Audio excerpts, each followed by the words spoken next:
everyone, my name is Eric Hopkins, aka JEL, and welcome back to the Dragon's Den. So I know my AEW recap this week has been a few days late. I apologize for that. I'll try to be better about getting these wrestling recaps out on the correct days going forward. But I wanted to get into Collision and AEW Dynamite, so let's do that real quick here. AEW Collision card last Saturday night looked really good, top to bottom, as all AEW cards normally look here. The show opened up with Konosuke Takeshita versus the Dynamite Kid, Tommy Billington. Billington impressed in his last AEW outing, so a lot of fans were excited to hear he would be appearing on Collision against Takeshita. This match obviously come down to Takeshita getting the win here, as Takeshita survived a pile driver and avoided a diving headbutt before he recovered and finished off the Dynamite Kid with a running knee strike. After the match, Tommy Billington turned down a spot to join the Don Callis family, and of course, that brought out FTR to make the save. That as the Don Callis family showed up to beat down Tommy Billington here, so we could be getting a six-man tag with the FTR and Billington against Konosuke Takeshita, Kyle Fletcher, Trent Beretta, or who else may be involved in this whole ordeal here for sure. But yeah, we could be getting that going forward, and if that's the case, that'd be a lot of fun to watch, in my opinion. Obviously, Don Callis has been trying to recruit many different talents, and some of them have turned him down, including Orange Cassidy, and now Tommy Billington has done it as well. And Don Callis does not take too kindly to that, so I'm glad to see that Collision again is starting to put more storytelling elements into their show, and it's not just Dynamite where the main storylines happen, which is why I'm covering Collision a lot here this week. So I think that's a great thing to see, and I can't wait to see Collision to continue to do that going forward. Speaking of big storylines here, we had Juice Robinson, Austin, and Colton Gunn. They were in action in a non-title bout against three local competitors. This was a basic squash match to give the Bang Bang Gang an easy victory. But what came after is what had people talking about this last weekend. With Jay White out with an injury, I think it's a storyline, or at least I hope it's just a storyline here. The Bang Bang Gang tried to evoke the Freebird rule so that Juice Robinson could be one of the champions. However, Christopher Daniels said that that was not going to be the case, and he stripped the Bang Bang Gang of the Trios championships here, the Unified Trios titles, all 9 belts, as it were, actually. And, that's when Christian Cage and the Patriarchy came out, and that's when Christian Cage demanded that Christopher Daniels then crown the Patriarchy the new Trios champions. Of course, Christopher Daniels wasn't going to do that because obviously he said Tony Khan wasn't going to go for that deal. He ends up saying that eventually coming down the line here, it's going to be the Bang Bang Gang and the Patriarchy for the Trios titles at some point for those vacant championships. We don't know exactly when that match is going to take place. Could take place in All In. Maybe that's what they do down there. That could be a great matchup for that big pay-per-view coming up there, WrestleMania, here at the end of August. So yeah, I would happy to see that. We'll have to wait and see, but I could definitely see them putting the titles on the Patriarchy for sure, and Jay White possibly going off to do more singles competition, and we'll have to wait and see where the rest of the Bang Bang Gang line up here. So they may end up keeping the trios championships for those 3 guys, and with Jay White maybe doing stuff with the singles, maybe they can kind of collect some titles as well with the Bang Bang Gang. So that could very well be where they go as well. I'd just like to maybe see the Patriarchy also get some world championships and stuff like that too. So be interested to see where they all take this. Next up, we had Dalton Castle versus Roderick Strong, where the winner faces Mark Briscoe at Ring of Honor, Death Before Dishonor. So again, this is kind of doing a little bit more storytelling from the Ring of Honor side on Collision. I know a lot of people don't care about what they're doing with Ring of Honor. To each their own. I understand. I like Ring of Honor. It is mostly just wrestling, and they do their own storylines over there, much like NXT kind of does a little bit. And some people feel like Ring of Honor could be done better. I totally understand that as well. That's a valid criticism. However, it's like the developmental brand, kind of, so to speak, for AEW. They don't use it exactly like NXT, but at the same time, they do their own pay-per-views and stuff 3 times a year over there as well, and they've got one coming up, I believe, this month with Death Before Dishonor. So the Ring of Honor World Champion Mark Briscoe needed a number 1 contender, so they decided to do that match here on Collision. Of course, Roderick Strong defeats Dalton Castle here.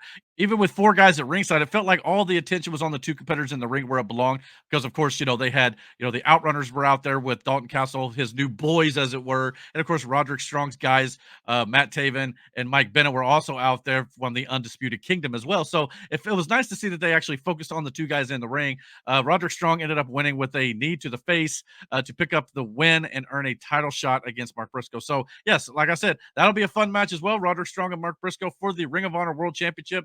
And of course, with Matt Taven and Mike Bennett also having the Ring of Honor Tag Team Championships. I would not be surprised if Roderick Strong becomes the Ring of Honor World Champion here. And of course, the Undisputed Kingdom could start collecting those belts as well. And maybe hopefully at some point we'll get Wardlow back and doing whatever they're doing with him. Maybe they can finally get him corrected. And then, of course, Adam Cole, whenever he does return too. Wardlow may be done with AEW. I don't know. They've tried to start and stop with him so many times. I wish Tony Khan was able to book him better. Maybe he'll be better off in WWE. I don't know. But Adam Cole coming back. And of course, they got this whole thing going on about, with Kyle O'Reilly, whether or not Roderick Strong is still friends with him and all that sort of stuff. So we'll see how that goes going down the line. In a bit of a strange situation, AEW pitted two heels against each other this week when Sky Blue took on Harley Cameron of the Outcasts, who had Saraya in her corner. Harley Cameron got a surprising amount of offense, especially early in the match. Her role in AEW has been mostly to support others and put them over, so it was nice to see her get a chance to display here. Her talents for sure. While this bout had some good moments and showed these two young ladies who have come a long way since their respective AEW debuts, you can also see a little bit of lack of chemistry between the two as moves were being telegraphed in some spots. Obviously, that seems to be an issue with women's wrestling in general in a lot of respects in both companies, AEW and WWE at this point.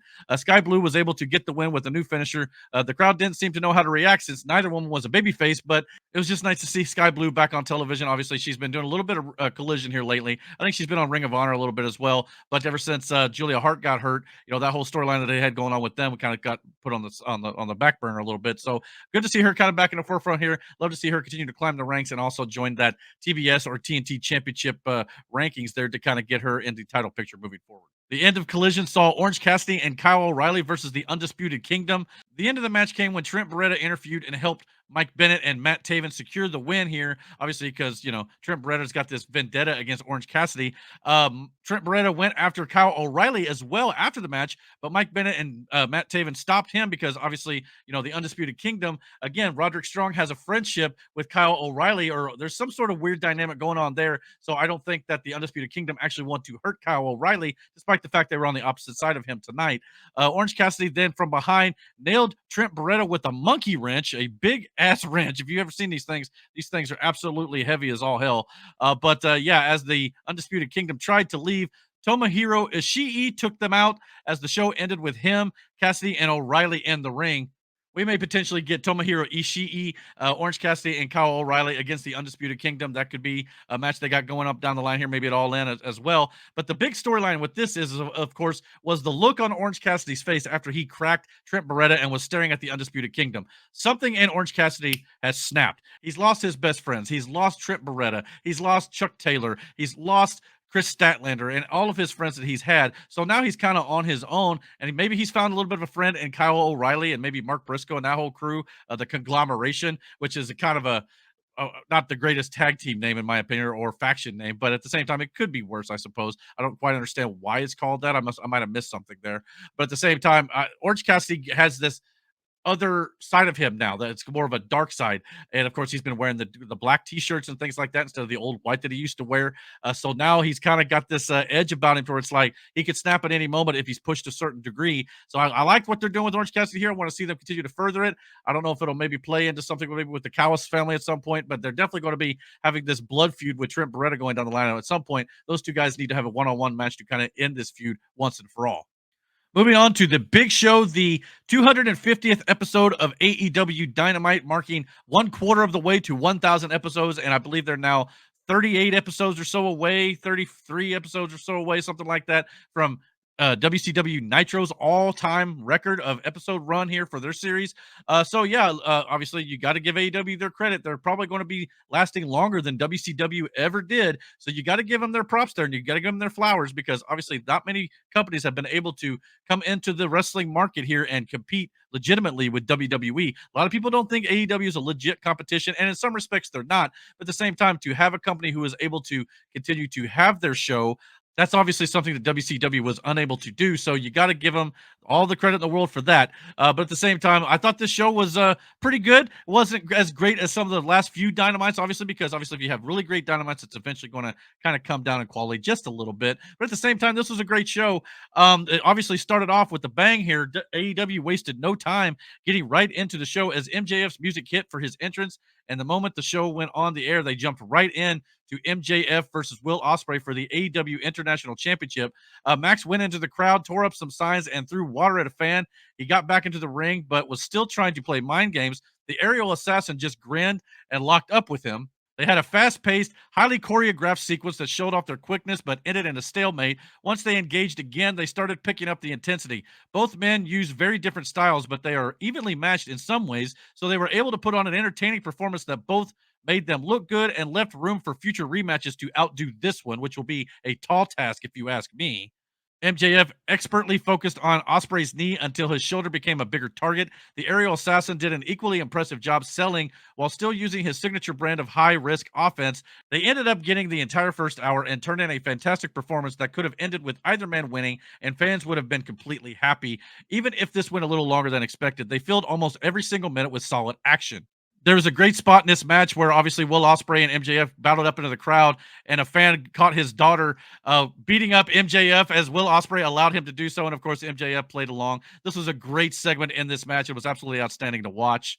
By the end of the match, MJF was developing a massive bruise on his leg as they worked toward the finish. After several close calls and near falls, MJF ended up pinning Ospreay after hitting him with the Dynamite Diamond Ring. The fans stood up in shock as it was announced he was the new international champion after they got to the end of the match and there was like a 1 minute left. They announced it over the PA system, 1 minute left, 30 seconds left, and it was like 10, 9. And then, of course, Will Ospreay had him up for the Tiger Driver 91. But as was mentioned in MJF's promos recently, MJF claimed that Will Ospreay did not have the killer instinct. And of course, as he had him up for the Tiger Driver 91, Will Ospreay hesitated. And when he hesitated and he let him down, that's when MJF took advantage with the Diamond Ring and, of course, laid him out with the knockout punch with the little extra assist from the ring, of course.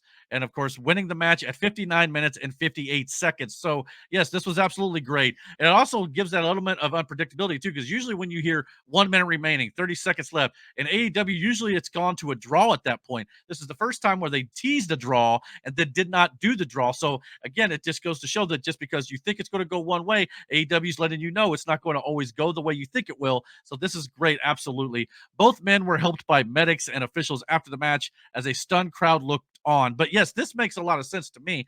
But again, I was also wrong in regards to this prediction as well, because I originally called, I thought it was going to be Will Ospreay versus Pac at All In, and of course, Daniel Garcia versus MJF. But what it appears they could end up doing, it may end up being a fatal four-way at All In, or a four-way match, or whatever you want to call it, where MJF will have to defend his international championship against Pac, Daniel Garcia, and Will Ospreay here. So this could be absolutely outstanding at All In. It'd be a great way to get all these four guys on the card. At this point, I feel like you still have to do Daniel Garcia versus MJF at some point here, whether it be one-on-one or in this four-way match or whatever they got planned. But you can't just do an international championship without having Will Ospreay probably want his chance as well. And of course, Pac earned the matchup to challenge for the international championship at All In last week. So all these sort of storylines are going to eventually tie together and they're probably going to end up leading to a four-way match. That's my prediction. It could go a completely different way. Like I said, I was wrong initially. I thought it was going to be Garcia versus MJF one-on-one and Ospreay versus Pac one-on-one for the international title, but that's not the way it went either. So I like the unpredictability of it. Again, both companies are doing a really good job, in my opinion, of being unpredictable and keeping you on your toes so you can't predict exactly where things are going to go, because a lot of times pro wrestling can be predictable. That's not always a bad thing. At the same time, when you can be unpredictable, it's always better television, in my opinion. Big Bill, Brian Keith, and Chris Jericho were out next for a TV time segment. Obviously, now that Chris Jericho has taken out Samoa Joe, as well as Hook and Katsuyori Shibata, which I want to correct something. Last week on the channel, I said something about how I didn't know why Katsuyori Shibata wasn't able to come out and help Samoa Joe. I forgot that they had taken out his arm. So that's also a good storyline reasoning there. So now that they've taken out all three members of that team for the time being, maybe until Samoa Joe is ready to come back from his hiatus, maybe filming Twisted Metal Season 2, we're going to go a different route here. And many people forgot about the fact that while Chris Jericho tried to recruit Minoru Suzuki going into Forbidden Door, Minoru Suzuki said, I don't want to be a part of your stupid learning tree crap. And he said, I want a shot at the FTW title. So here comes Minoru Suzuki to interrupt Chris Jericho here, and he had a contract for a match next week on Dynamite. So Suzuki mocked Chris Jericho's wave after headbutting him, and then he left. So next week on Dynamite on July 24th for Blood and Guts, we're also going to be getting Chris Jericho and Minoru Suzuki for the FTW Championship. So that could be a lot of fun. Obviously, Minoru Suzuki is Definitely a hard-hitting guy, so those of you out there who don't like Chris Jericho, Jericho's gonna get the crap beat out of him next week, so you gotta be able to tune in for that as well. But I think it could be a lot of fun and tie into some other story elements as well, and maybe we could get even another Learning Tree, potential member as well, and then you could have a 4-on-4 match with, Samoa Joe, Katsuyori Shibata, and, Hook on top of, Minoru Suzuki eventually at some point too. So, again, things seem to be kinda coalescing a little bit going into All In, and I really like the direction they're heading in. Mercedes Moné was out next to defend the TBS Championship against the former Women's World Champion, the native beast Nyla Rose. Despite having a big power advantage, Nyla Rose found herself on defense early in the match while she countered a tornado DDT and yelled at Monet for even considering such a move, which was absolutely hysterical. That was awesome. Even though they were mismatched physically, this was a relatively even back and forth exchange. The CEO wanted to get under Britt Baker's skin, however, so she ended the match by pulling out a glove just like the Dr. Britt Baker DMD she uses before she applies the lockjaw. And of course, Mercedes Monet applied the lockjaw on Nyla Rose here. Nyla Rose took the opportunity to bite Mercedes Monet, but it only delayed her for a few seconds here. This was a decent match, but it had a couple of moments when it didn't click between the two ladies. But I thought overall it did a pretty good job of building up the match between Britt Baker and Mercedes Monet. As after the match was over, Mercedes Monet was celebrating. She went out to look at a fan who had on a Sting mask, and it turns out it was Dr. Britt Baker herself. She jumped the barricade, chased Mercedes and Monet around the ring, and of course was thwarted by security before Mercedes Monet was able to get away. So again, Britt Baker kind of doing the stalking bit here, going after Mercedes Monet, keeping her on her toes. So yes, I'm looking forward to this match at All In coming up at the end of August. Another women's feud, obviously, it's going to be taking place at All In as Mariah May versus Timeless Tony Storm. Mariah May came out dressed as Tony Storm for this segment here and said that everyone saw this coming except Tony Storm because she was so desperate for the spotlight. Her promo was short and direct, but what was the funny part about this here was before the promo began, she was kind of stalling a bit, and Tony Schiavone on commentary he was having none of this. He was like, "Oh, speak, bitch. Let's just go." And of course, everybody on commentary, including Taz and Excalibur, were like, "Whoa, man, calm down." It was absolutely hilarious to hear this. But Tony Schiavone was on a whole other thing tonight. And it was absolutely great to see. And it was a fun little element that they did here with this segment here, but for sure. So, yeah, they're definitely going to be setting this up. We're probably going to be getting Tony Storm coming back from her, storyline injuries where she got bloodied up last week to take on Mariah May for sure. We'll have to wait and see where that goes as we head into the pay per view. Before the main event segment, we got Jack Perry in the back, and he was beating up Brandon Cutler, which is one of the elites, friends, or I guess you could say friends. He's more like the cameraman. But anyway, Jack Perry beat Brandon Cutler just to kind of show Darby Allin that I don't care if you beat up Brandon Cutler last week. It really doesn't mean anything to me. So he's, just wanted to show that what he does to Brandon Cutler is not a big deal. So either way, he's not intimidated by Darby Allin headed into Blood Guts. So we're going to be getting those two guys most likely getting a one-on-one match at some point, possibly at All In, which is interestingly enough going to be the 1 year anniversary since the whole, Jack Perry and CM Punk incident. So that'll be kind of fun. And maybe we'll get some references to that on the show as well. Jack Perry is going to at least kind of, allude to it at some point, maybe go through some real glass or something. I don't know. But at the same time, this is actually pretty effective. And like I said, I can't wait to see Darby Allin versus Jack Perry one-on-one. We're going to get inside the cage match at Blood Guts next week. So at least we'll get a little bit of a taste of it. The main event of the big 250 episode of Dynamite was, of course, the non-title bout between two champions, Kazuchika Okada and Swerve Strickland. They started off with a standard lockup exchange and quickly transitioned into a sequence of counters and takedowns. Prince Nana had the crowd chanting for Swerve Strickland, which led to Okada getting mad and taking control. They had a competitive match that got more physical as time went on, and since the show had an overrun, they were able to get enough time, so nothing really felt rushed here. Sadly, we didn't get a clean finish in this match, though, which is the only thing that sucked, and I kind of criticize WWE when they do this, but again, you can do it occasionally as long as it makes narrative sense to the storyline that you're telling. In this case, I think they did a good job of it with Blood and Guts coming up next week, too. The Young Bucks attacked Swerve Strickland to kick off a brawl that brought out everyone who will compete in Blood and Guts next week. And of course, Adam Hangman Page was the final man on Team Elite to arrive, but he did not get his hands on Swerve Strickland just yet due to Kazuchika Okada dragging Swerve Strickland underneath the bottom rope out of the ring. But that allowed Darby Allin to lower himself down from the rafters, just like Sting used to do, to reveal himself as the final member of Team AEW here. So we now have our 5-on-5 members for both teams heading into Blood Guts next week. And for those of you who are kind of critical of Darby Allin using this spot, much like Sting used to do, obviously in both cases, AEW got Martha Hart's permission because obviously of the sensitive nature of what happened to Owen Hart here. I don't know if Darby Allin will be doing this all the time like Sting did. However, if he does choose to use this as part of his character moving forward, if anybody would take over that, it makes sense for Darby Allin to do it since he teamed up with Sting for a long time. So I'd be down for it, but maybe just for the safety concerns about it overall, maybe you don't do it all the time. Maybe just use it for special occasions. But if anybody is daredevilish enough to do it, it is definitely Darby Allin. That dude is not afraid of anything. So that sets up, obviously, like I said, the big main event for Dynamite this coming Wednesday night. From Nashville, Tennessee, will be Blood and Guts Team AEW, the AEW World Champion Swerve Strickland, Darby Allin, the Ring of Honor World Champion Mark Briscoe, and the Acclaimed, who they also confirmed a little bit earlier on as well, since they've got the tag team opportunity up against the Young Bucks before too much longer. They're going to be joining Team AEW against Team Elite, Kazuchika Okada, the Young Bucks, Jack Perry, and the begrudging teammate here of Adam Hangman Page, who just wants to be in this match to get his hands on Swerve. So again, a lot of this stuff that's probably going to be happening at All In.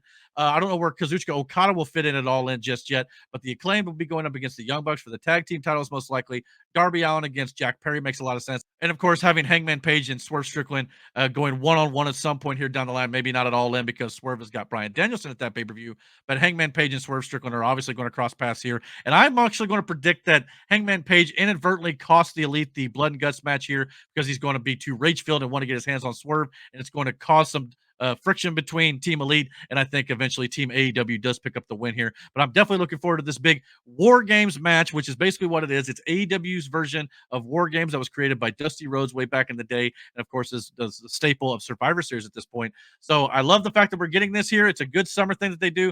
I know a lot of people complain about how Blood and Guts is not an actual pay-per-view every summer, but you got to remember that with Ring of Honor Death Before Dishonor also being this month, it's kind of something that they just do special for Dynamite every single year as well to kind of keep the pay-per-view slot open for Ring of Honor. I totally understand that. I kind of wonder if we're going to be getting the big battle royal we get every year for Blood and Guts this week too. If that's the case, we could be getting a number one contendership for something coming down the line here or something moving forward. So we'll have to wait and see how that goes too. But comment down below. What do you guys think about AEW this week? Did you guys enjoy All Elite Wrestling going into AEW All In coming up from Wembley Stadium? Comment below. Let me know what you think of the bill going into that show. And don't forget to hit that like and subscribe button. And until my next week's AEW recap, guys, take care and God bless.